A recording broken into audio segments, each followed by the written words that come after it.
is up, ladies and gentlemen? We are back. We are live. It is the Freight Coach Podcast, the top podcast in transportation, coming to you guys every single weekday, 8:30 a.m. Pacific, 10:30 Central, to break down some industry headlines. But most importantly, you guys provide some actual insight into what you can do with all of this information. If this is your first time tuning in, welcome. This is the real side of freight, ladies and gentlemen. And I do say that before every single show. And what I mean by that is I only speak with transportation professionals, because at the end of the day, I want to talk to the right individuals who have done what you're looking to do or who are currently doing what you're trying to achieve. So you can take that information, apply it, utilize it, and see a meaningful difference in your business and your life. Happy Friday, everybody. I got a very special guest for you guys here today. We literally met like all of 5 minutes ago, and I'm very much excited to have this guy come on the show and speak some reality into it, you guys. That's how I built this platform, is speaking about the real side of freight, because there's headline versions of freight, and then there's the actual operators inside of the industry. So with that being said, I would like to welcome Mr. Zach Meiborg on the show. Zach, thank you so much for taking the time to join me today. Yeah, thanks for having me on today. No, I mean, dude, I love like I've known your guys' company for quite some time. Doing some more research in between the show, seeing how it started out and everything, and just that family build up. So was your dad, he just started this as one truck operation? Yeah, it's a pretty cool story. My grandfather was in World War II, came back, drove a truck. We're talking flatbedding, arrow hauling steel out of Chicago to Rockford for a company that made water heaters back in the day when they tied their loads down with literal rope. Oh, wow. Yeah, pretty crazy. And my father and his 6 siblings all, saw my grandfather doing the hard blue collar work of trucking, and loved it and wanted to own a truck. And so when my father was 18, he saved up, and he saved his money up from 18 to 21, bought a truck at 21, and leased it out with a company called Perkle that ran dry goods out to the West Coast and refrigerated freight back from the West Coast. 1 turned to 2 to 3 to about 10, where it plateaued. And then obviously I grew up around the business my whole life. Pops would bring the truck home and we'd wash it together on the weekend. I was as many of us legacy kids are, a professional left-handed shifter from the passenger seat. Like, no, you got to time it 1 and 2. All right, Dad, I got it. So I can't tell you how many transmission gears we ground between then and now. But yeah, it started with a truck and a dream. And 1 to 2 to 10 to today, just shy of 500 in that range. And we've got a diversification as well of a warehousing platform and a bunch of other offerings that we do, as well as maintenance. And we're more than just dry box today. We have a tanker division that operates in the East Texas oil fields, a dedicated refrigerated division, as well as some local dedicated yard jockey and shuttles. So here we are today. Yeah. I mean, it's like vertical integration at its finest, right? Like, and it was, was it, like growing, because like I started out, my dad, he was an owner op, and my first job was washing his wheels when he came home from, right? And that's kind of how I got my start in the industry. And, my great grandparents, when they immigrated, they had started a trucking company out of Iowa. And, it's like when you're looking at that time of like, because like people think the Wild West of trucking is going on right now. It's like, man, like this has just been one of those.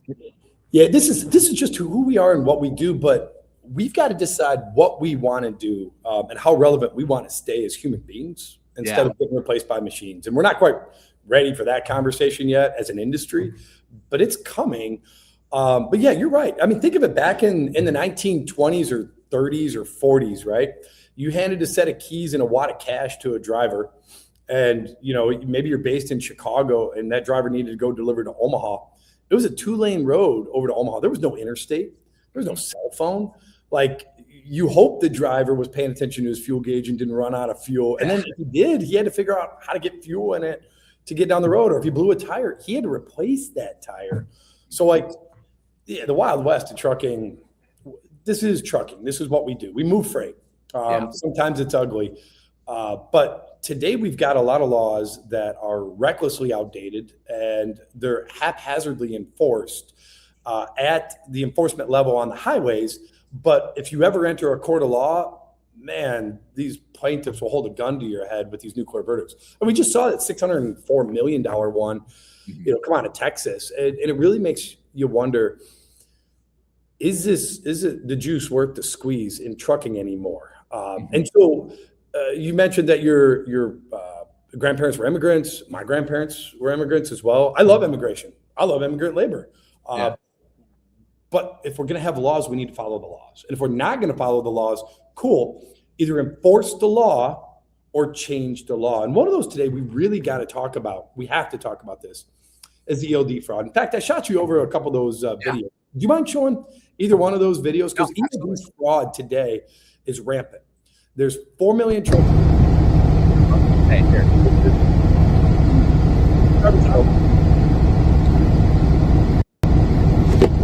Just as hours, bam, gets a new clock. Of the 4 million trucks on the road, 1 million of the trucks on the road are running electronic logbooks similar to this. We went from having 40 logbooks in 2017, 18 that were self-certified to now having today over 900. At one point, it was 1,100 e-logs. And what these guys are doing, and Rob Carpenter was the one that really blew the lid off of this factually and put a big megaphone behind it. This is just a big white label scheme to where they're copy and pasting the code. And as soon as DOT finds them, they literally just copy and paste the code to a new ELD, transfer all their clients over and are on their way. Now, I will give DOT a little bit of credit. Derek Bars has done well with this. They've allowed only one new e-log in the last 3-4 months, which is great. They've stopped the bleeding.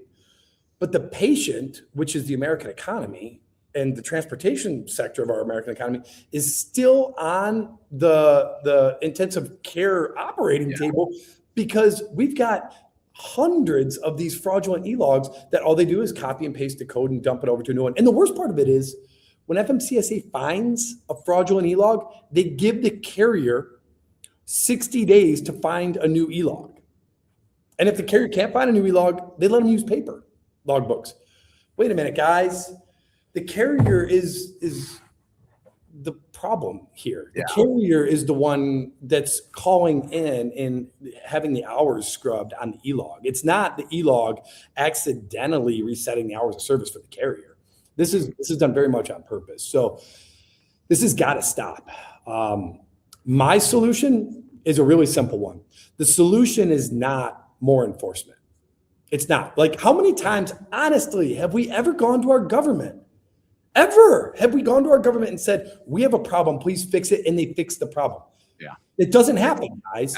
The fucking problem is the government. It goes back to a law in 1935.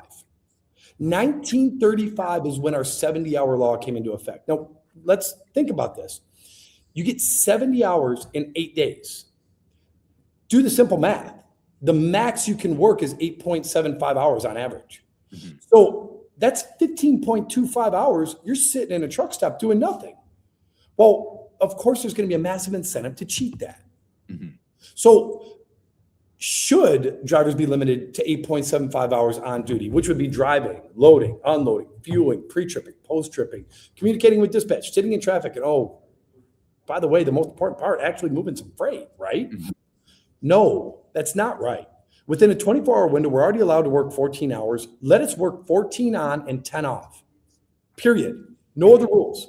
Let the licensed professional who's been conditioned and trained as a professional practice discernment to know when to and when not to drive. Because if we don't do this and we pretend that enforcement's going to fix the problem, we're going to end up with more ELD fraud.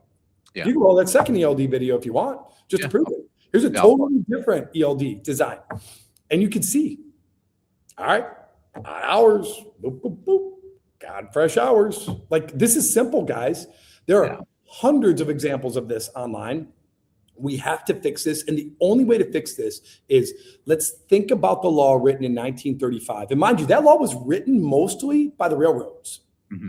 The railroads wanted to suppress truckers' productivity because it made them more competitive. The problem was the railroads, as well as trucking, knew that there was no way to enforce it in 1935 because there was no ECM that plugged into an ELD that used a 5G network to transact back with the headquarters digitally to monitor the driver's hours. Today, technology is caught up with the law, and we have a mess on our hands. Fix it now. Update the hours of service. No, I mean, I look at with where everything is, and it's like People have just been turning a blind eye to a lot of this stuff for a very long time, Zach. I think anybody who actually operates in this industry understands that this has been going on for quite some time. And my big fear, no matter what, is this is what puts the ethical operators out of business, because how can you compete? We've seen it happen. It's happened over and over and over. These quality 100, 200, 300 truck fleets that have a 40-year legacy can't compete against the guys that are willing to drive over their hours of service by erasing their e-log, because they know if they get caught or get into an accident, first off, if they get caught, DOT only shuts them down 10 hours and lets them go. But if they get into an accident and get drug up on the defense stand, they're just going to shut the company down. And the reason is because the courts have a lag effect of 2 to 3 years. You get into an accident, it's 2 to 3 years before that litigation is actually litigated upon. Well, in 2 to 3 years, they could start and run 15 different companies. And so the chameleon carrier scheme works for them. But I'll tell you what, you want to fix this today? You have enforcement parked right outside of every Amazon distribution center, and every non-Amazon truck, meaning every power-only carrier they're hiring, you scrub their logbook against their fuel receipt, against their bill of lading, you'll fix it overnight. Absolutely overnight. And remember, these million trucks that are erasing their hours of service are actually accounting for 2 million trucks worth of work, because they're doing twice as much work. Yeah, my eyes really started opening up to this, Zach. It was back in, I think it was 2022, when it was out in Colorado, and a driver was like 20, 21 years old or whatever, and he missed, fried his brakes coming down the mountain. He missed like 4 of the emergency off routes out there, and he plowed in. And then the driver went to jail. Yeah, but that carrier was reincarnated the next day and was operating all their trucks. And I'm like, that's when my eyes really started opening to this. I'm like, hold on a second. Like, you're telling me that driver, who probably wasn't, I don't know, allegedly probably wasn't trained, shouldn't have been out in the mountains. Like, let's be real, man. It's like, even driving a car down out in Colorado, Utah, when you've never done that before, that's a scary situation. Yeah, Vail Pass is a real mountain. I mean, you got that, you got the Sisters, you got Snoqualmie. Yeah. Rookies need not apply to that. That's why, again, my argument is licensed professionals that are conditioned to this job. And let me be real honest. This is going to rub a lot of politicians the wrong way, and the bureaucrats probably aren't going to like it. So just advisory, turn the volume down now. If you've never held an 18-wheeler steering wheel, you need not apply to this conversation. Yeah. Because you don't know what it's like to sit in a truck stop for 15 hours waiting for your hours to reset. You don't know what it's like to miss your son's 16th birthday party because you're stuck in Lake Station, Indiana, because your hours won't reset, knowing that you're 4 hours from home. That's not how we're going to improve our industry. We're in the mess in our industry because of simple economics. They took the supply curve, they shifted it left with the implementation of the ELD. Because the ELD, not a bad thing, but the ELD allowed the enforcement of a 91-year-old rule that didn't make sense. What happened is it drove driver wages up. When driver wages went up, all of our stupid associations ran to the bureaucrats and said, we have a shortage. Shame on them. We didn't have a shortage. Economically, you can only have a shortage in a free enterprise system if it's government imposed. And we did not have a government imposed shortage. We had upward pressure on driver wages that the associations didn't like. And so what happened is they opened up CDL credentialing to non-domiciled CDLs and then allowed for all of these CDL mills to open up, which flooded the gates with immigrant labor. I have no problem against immigrant labor, but if we're going to have standards, we need to meet the standards. And so you want to talk about that driver that caused the accident in Colorado. Let's also talk about the driver in Florida. That guy was stopped in New Mexico 3 months prior to that accident, put out of service for not speaking English, which means he was handed a piece of paper written in English, and then the enforcement officer drove off. Well, what do you think the driver's going to do? Drive off. So, here's the real question. Is the state culpable? I would argue yes. I mean, they're the ones that are passing these laws that are outdated and don't make sense, enforcing these laws haphazardly. Oh, and then by the way, turning a blind eye through willful ignorance, allowing it to continue to go on. I think, honestly, the driver that doesn't speak English is as much the victim as the motoring public out there getting in these wrecks with the drivers that don't speak English, because they know no better. They were recruited off the trash heap in Pakistan, India, Serbia, and brought over here and thrown in a truck illegally against a system that was rigged against them from the beginning. And then we want to shake our fist at them? No, that's wrong. That's wrong. Let's look at the system that allows this to occur. And it all goes back to the hours of service. All of it. All of it. Shockingly, I've talked to Louis Pugh at OIDA. Louis Pugh, and I quote, says, our members absolutely would be against this because we know our members and our members don't want to work more. To be clear, Louis Pugh, the executive vice president of OIDA, would be against a 14 on, 10 off. So I ask anyone listening that's a member of OIDA, give Louis a call. Let him know your opinion. Like, are you okay with working 8 hours a day legally and 16 off? Because that doesn't seem right. Do you think, like, is there a, like, the path forward? I'm with you on the ELDs and like the resetting the, the 14 on 10 off style thing. I'm with you on that. And then, because it's like, if we're looking at the states being able to like issue these CDLs and stuff, because it's not a partisan thing, right? Like, there are states from all walks that are, allowing a lot of this stuff to happen. Do you think, and again, I'm probably the last person who wants more government at all, but I'm like, do you think when it comes to interstate commerce, having a set federal standard where there is no, hey, we can skirt the law in this state, Texas, California, Illinois, this is the way it's going to be. There is one way of operating. There's one. We already have that.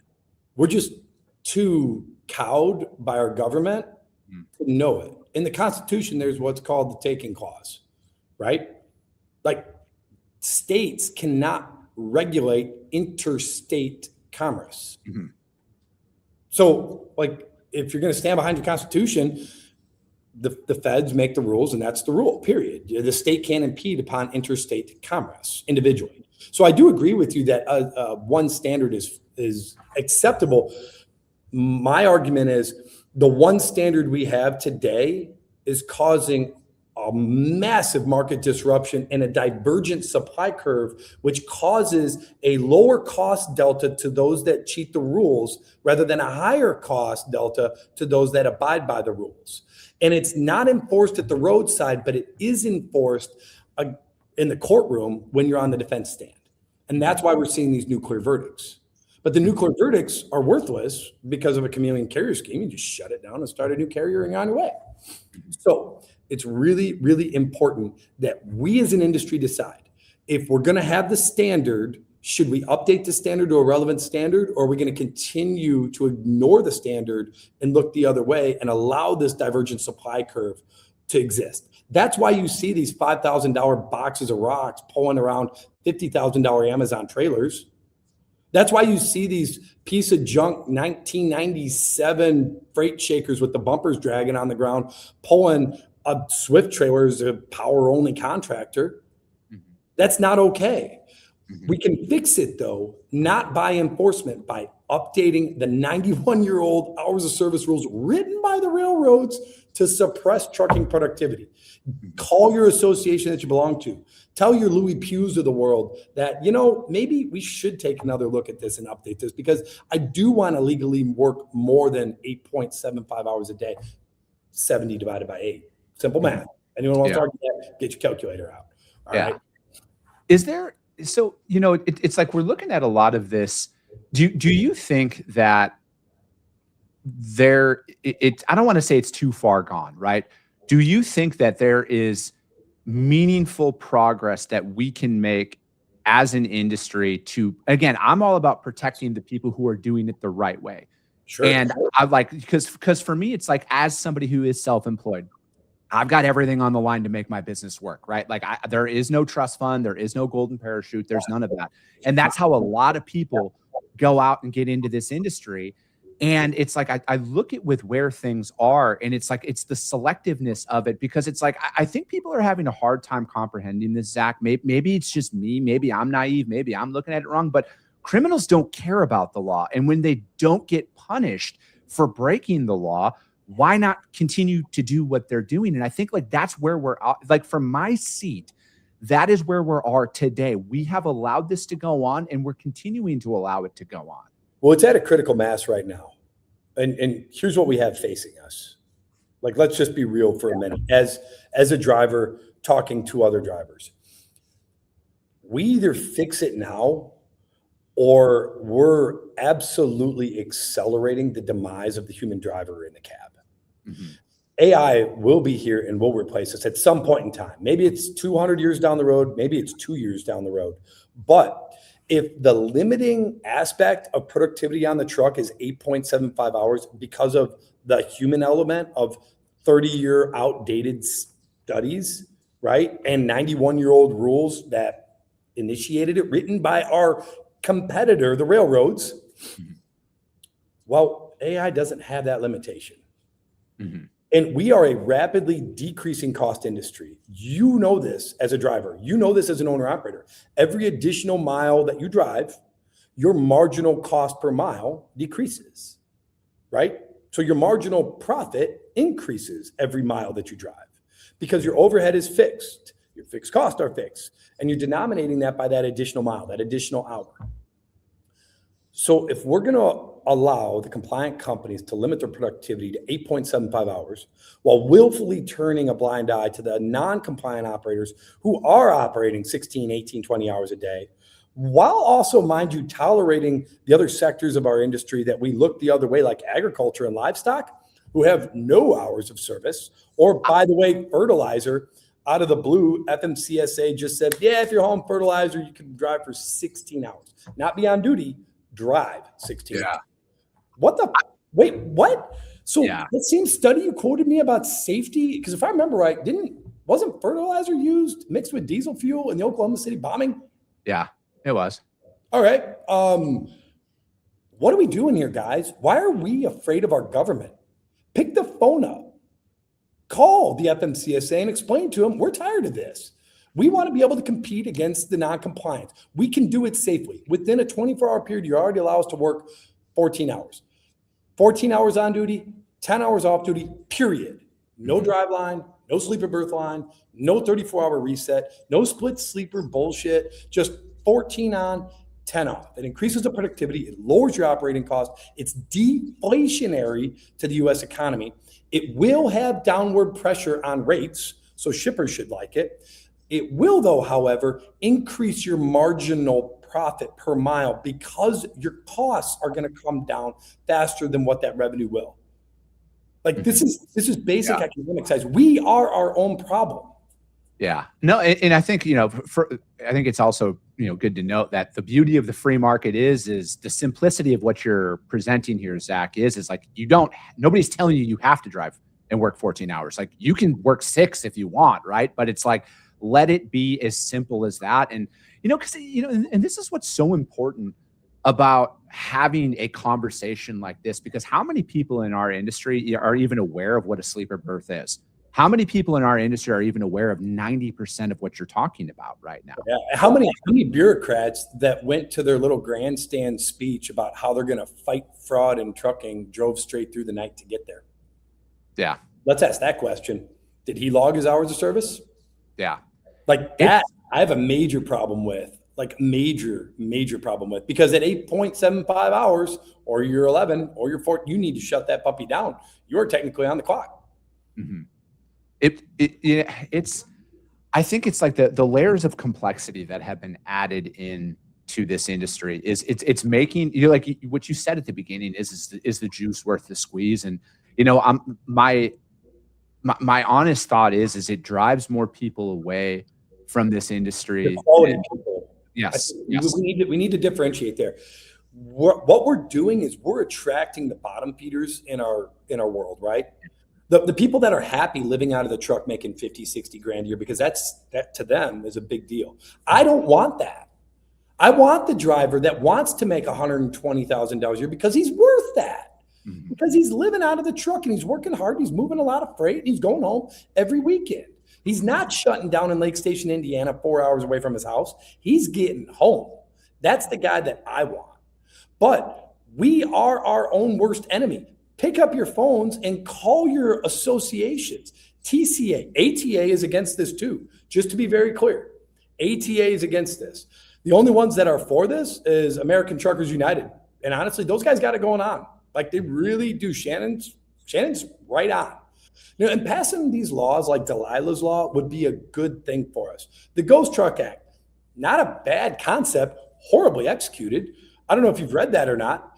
The law actually states in it as it's proposed, you cannot modify your hours of service if you're from overseas. Okay. So if I have an ELD inside the U.S. and modified in the U.S., is it okay? Yeah. Or better, how are you going to prove that I'm overseas? What if I'm running a proxy server? Yeah. Right? And I'm not even an IT guy. Yeah. Like this is like one-on-one stuff. Like I'm a truck driver. So more regulation, more enforcement is the wrong answer. Like, and shame on us as an industry for even remotely thinking that they're going to come to our rescue. In fact, the answer is less regulation. The pendulum swung too far. And that pendulum started to swing in 1935 with the Transportation Act of the 70-hour rule. But it didn't come home to roost until the ELD technology landed in the truck to make it enforceable. And then when COVID hit and everyone offshored, and all these foreigners took their IT and dispatch and safety overseas, and they realized they only had to self-certify that their ELD was going to follow the rules to create their own ELD, is when we had the explosion from 40 ELDs to 1,100 ELDs. And the chameleon carrier scheme is a joke. $300 and a truck, and you got a DOT number.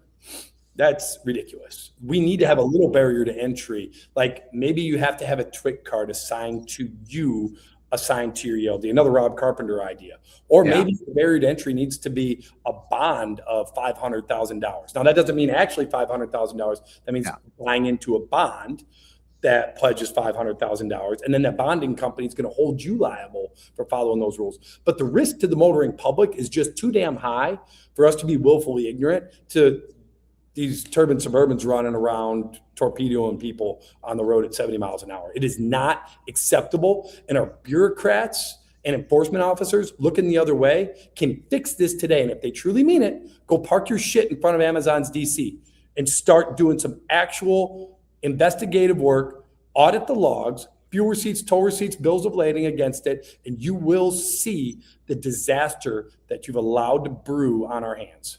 Yeah. It's man, you're probably one of 3 guests I've had on this show in the entirety of this show, Zach, that is unapologetically speaking their truth on how they feel like they should fix the industry. It's so rare to have somebody who is standing up. To me, Zach, I feel like you're fighting for your entire family heritage here that has built. I don't want to have 3 million square feet of warehousing. Do you know why I have 3 million square feet of warehousing? Because trucking was so shitty the last 4 years. We were donating 30 cents a mile to the market. And that's not because we ran a bad company. It was because we hired compliant, legal guys and ran them within their hours of service. And we watched our freight, our quality freight, run away from us because it went to a broker who scrubbed the shipper's liability, who then turned around and sold it to these guys that were breaking every rule. And the bureaucrats and the enforcement officers are like, man, there's nothing we can do. Wait a minute. When I started driving 25 years ago, y'all would have pulled us over and you'd have looked at our fuel receipts. You'd have looked at our toll receipts. Nowadays, we've got flock cameras and jet logs. Why aren't you using that technology? Hey, where's your co-driver? Why is he not in the bunk? Oh, you dropped him off where? Get him on the phone. Yeah. But I don't. And then when they catch these guys, they're putting them out of service for 10 hours and letting them go. What a joke. Like, I want to be a trucking company. The lack of enforcement of the terrible laws we have that are outdated have forced me to diversify out of trucking into other industries. Why do you think I'm in oil and gas?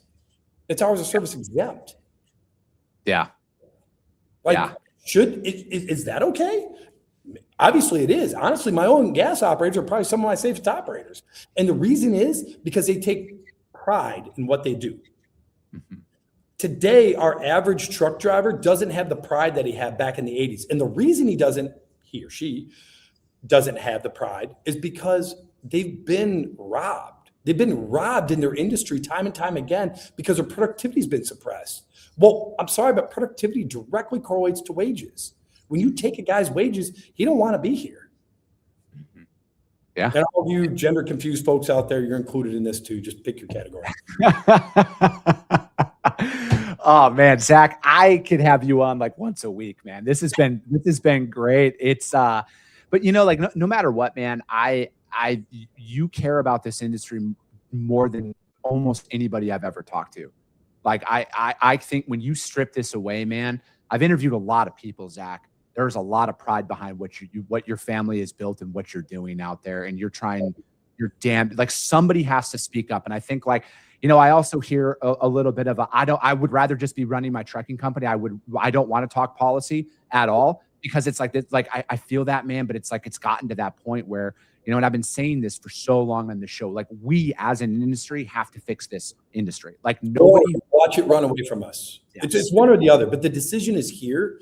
So like if we don't fix it, it's already at a critical mass. Mm-hmm. I mean, 40% of the market out there is absolutely in control of these non-compliant operators. Mm-hmm. It's going to continue to grow. And if we're okay with that, fine. Then come out and say that. So then we could throw all the laws on the ground. We'll all partake in the chameleon carrier scheme. The motoring public will shoulder the burden of that excess liability, and we'll all go on our way. Trust me, I'd make a shitload more money if I cheated the rules. And I know how to cheat the rules. I don't want to cheat the rules because I want to be able to defend my good name, my 3 generations, with my 4th generation, my son coming up in the game. I still want him to have a company to inherit. Yeah.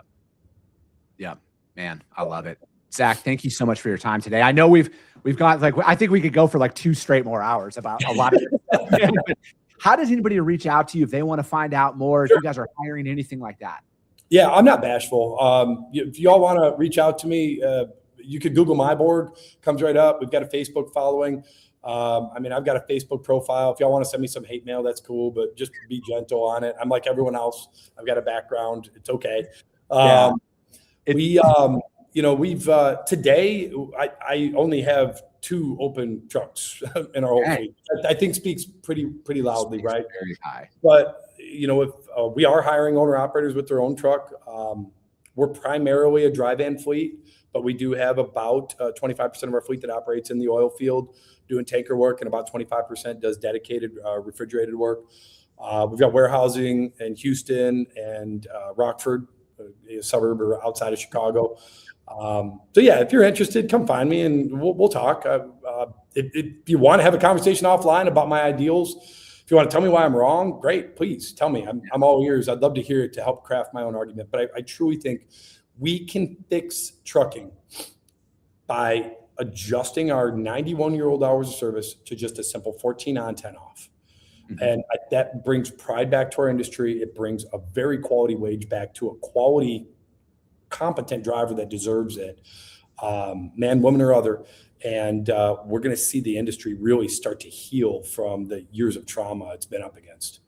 No, I love it. Zach, thank you so much for your time. That's going to be it for today, ladies and gentlemen. As always, if you got value in what you heard and you're not subscribed, subscribe to the show, you guys. And if you're feeling ambitious, rank that show on iTunes and Spotify, because if you see value, your network's going to see it as well. I appreciate you guys. I love you guys. And we'll be talking to you soon.